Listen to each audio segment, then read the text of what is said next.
আজকে আপনাদের সাথে একটি আহ, কথা শেয়ার করব। সেটা হচ্ছে একটি আর্টিকেলে বেসিক্যালি কয়জন আমাদের অথর প্রয়োজন হয়, বা অথরের নাম দেওয়া উচিত বা দিলে ভালো হয়, সেই সম্পর্কে আজকে একটু জানবো।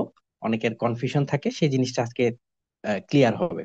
তা আমি একটি আর্টিকেল পাবলিশ করেছিলাম আমার আমার স্টুডেন্টদের স্টুডেন্টদের সাথে, তাদের দ্বারা রিসার্চ, তাদের ডেটা কালেকশন করে তাদের নামটা অ্যাড করে আমরা টোটাল 8 জনে একটা আর্টিকেল পাবলিশ করি journal of management information and decision science একটা পেপারে। তো সেখানে উম, সেই আর্টিকেলটা ছিল influential factors of workers migration, handloom worker migration. By the way, সেখানে আমার স্টুডেন্ট যারা আছে তারা কাজ করেছিল, তাদের নাম আমি এই আর্টিকেলে অ্যাড করেছিলাম। তাদের রিসার্চ গবেষণার একটা চিহ্ন হিসেবে সেটা যাতে থেকে যায়। তো আসুন আজকে সেই ব্যাপারটা একটু ক্লিয়ার করি। দেখি যে একটা আমাদের রিসার্চ আর্টিকেলে কয়জন অথর থাকলে খুবই ভালো হয়। এক্ষেত্রে আমাদের মনে হয় যে যত কম অথর হয়, ফার্স্ট অথর, সেকেন্ড অথর এরকম থাকলে ভালো হয়। তো এইগুলা অনেক অনেক ভেরিয়েবল আছে, তার উপর ডিপেন্ড করে। তো আমরা আজকে দেখে নেই আহ, একটি আর্টিকেলে কয়জন অথর থাকা প্রয়োজন বা উচিত। আমার একটা সাজেশন সবার উপর থাকবে যে যদি আপনি সত্যি রিসার্চার হন, তাহলে অবশ্যই যাতে গেস্ট অথর এবং গোস্ট অথর যাতে না হন, যে আপনি কোনো কিছু জানেন না, গোস্ট হিসেবে আপনি একটা নাম অ্যাড করলেন। বাই দ্য ওয়ে, এখন আমরা দেখি। দেখুন এই আর্টিকেলটা, এই যে র্যান্ডমাইজড ট্রায়াল, এই যে আর্টিকেলটা, সেই আর্টিকেলটাতে লেখক সংখ্যা ছিল 19 জন।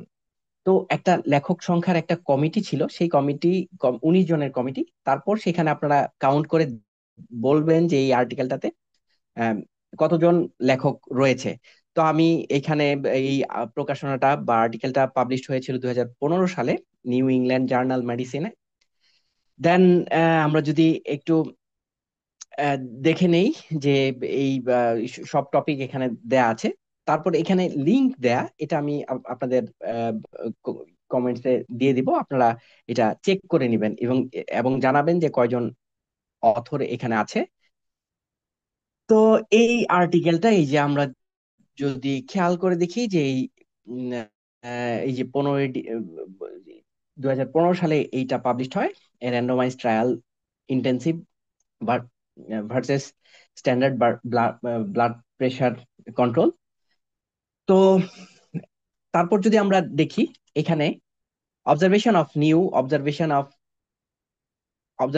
New particle in the search for standard model Higgs boson with. By the way, এই আর্টিকেলটাতে দেখুন আমরা এখানে দেখা যাচ্ছে যে 2932 জন অথর কোলাবোরেটিভলি এই জিনিসটা পাবলিশ করেছে, এই আর্টিকেলটা পাবলিশ করেছে। তো এই এটা পাবলিশড হয় 2012 সালে 17ই সেপ্টেম্বর। এটা পাবলিশার ছিল কিন্তু এলসভিয়ার।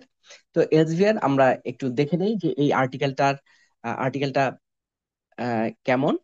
এখানে আর্টিকেলের লিংক যেটা আমি কমেন্টসে দিয়ে দেব। এই যে দেখেন, এই আহ, এই আর্টিকেলটা observation of new particles particle in search for whatever it is, এটা ফিজিক্স বি ফিজিক্স বি এই ইসেতে পাবলিশড হয়, জার্নালে পাবলিশড হয়, যেটার পাবলিশার ছিল এলসভিয়ার।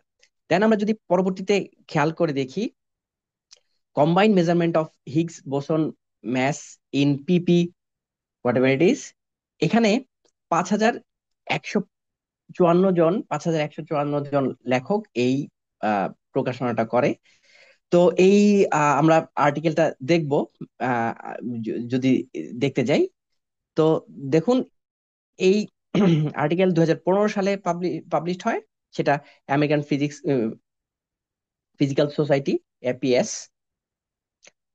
এপিএস পাবলিশার, তারা এটা পাবলিশ করে। দেন এই পাবলিকেশনে, এই প্রকাশনায় প্রবন্ধের দৈর্ঘ্য ছিল 33 পৃষ্ঠা এবং 9 পৃষ্ঠা গবেষণা, বাকি 24 পৃষ্ঠায় লেখক। তো আমরা একটু একটু যদি দেখে নেই যে লেখকগুলো আহ, কেমন ছিল, বা আর্টিকেলের যে অ্যাপিয়ারেন্সটা সেটা এখানে লিংক দেয়া আছে। তো দেখুন, এই যে আর্টিকেল ফিজিক্যাল রিভিউ লেটার্স, এটাতে পাবলিশড হয় 2015 সালে। তারপর যদি এই আর্টিকেলটা একটু একটু আমরা যদি দেখি, যে দেখুন এই যে এখানে যে ফার্স্ট আর্টিকেলের কথা বললাম, সেটাতে টোটাল 19 জনের একটা কমিটি, এখানে সবার নাম দেয়া আছে। ইভেন শেষে তাদের ডিটেল দেয়া দেয়া থাকার কথা, বাট এটাতে নাই। কিন্তু এই এই যে আমাদের এলসেভিয়ারে যেই পাবলিকেশনটা হয়েছে, টোটাল 2932 জন লেখক এই আর্টিকেলটাতে, এই যে লেখক, এই যে দেখুন নিচে যে আছে এইখানে কোলাবোরেশন যারা করেছে সবার এখানে 2932 জনের নাম, তাদের ইনস্টিটিউশন বা অ্যাফিলিয়েশন সবকিছু এখানে দেয়া রয়েছে। তারপর যে আর্টিকেলটার কথা বললাম, 5102 জন রাইটার, এই যে এই আর্টিকেলটা আমরা যদি খেয়াল করে দেখি, এই আর্টিকেলটাতে আমরা এখানে নিচে আমাদের এখানে সব অথরের নাম দেয়া আছে কো অথর হিসেবে। দেখুন, এটা শেষই হচ্ছে না, এত বড় রাইটারের বা কো অথরের নাম এখানে অ্যাড করা। তারপর এখানে অ্যাফিলিয়েশন, এখানে সবার অ্যাফিলিয়েশন দেয়া, কে কোন বিশ্ববিদ্যালয়ে, কে কোথায় তাদের অ্যাফিলিয়েশন রয়েছে। নেক্সট আমরা যদি একটু যাই এই আর্টিকেলটাতে, তারপরের আর্টিকেলটা সব থেকে বড় অথর সম্বলিত এই আর্টিকেল, আহ সেটা হচ্ছে 15,025 জন লেখক। তো এই এই আর্টিকেলটা নাম হচ্ছে global search Covid search collaborative. এটা কোলাবোরেটিভলি একটা কোলাবোরেশন, দুইটা কোলাবোরেটিভ অর্গানাইজেশনের, তারা 15,025 জন লেখকের উম, দ্বারা 2022 সালে এই আর্টিকেলটা করে। তো দেখুন, এই আর্টিকেলটার লিংক এখানে দেয়া আছে। এটা উইলি পাবলিকেশন ছিল বেসিক্যালি। তো আমরা এখানে দেখে নেই দুইটা কোলাবোরেটিভ টিম বেসিক্যালি এই গবেষণাটা করে। তো আমরা একটু এই গবেষণাটার একটু পুরো আর্টিকেলটা দেখে নেই। এই ছিল গবেষণা, যেখানে 15,025 জন, যেটা গিনিস বুকেও নাম লিখিয়েছে। তো আসুন আমরা একটু দেখে নেই এই লেখাগুলোকে সাধারণত আমরা কি বলে থাকি, কোন ধরনের গবেষণা বলে থাকি। যে এতজন পাবলিশার, এতজন রাইটার, সাধারণত আমরা এই আর্টিকেল আর্টিকেল গুলোর অথরশিপকে হাইপার অথরশিপ পেপার বলে থাকি, যেখানে বিশ্বের শত শত বিশ্ববিদ্যালয় ও গবেষণা প্রতিষ্ঠান, হাজারো গবেষক একসাথে কাজ করে থাকে। ওকে।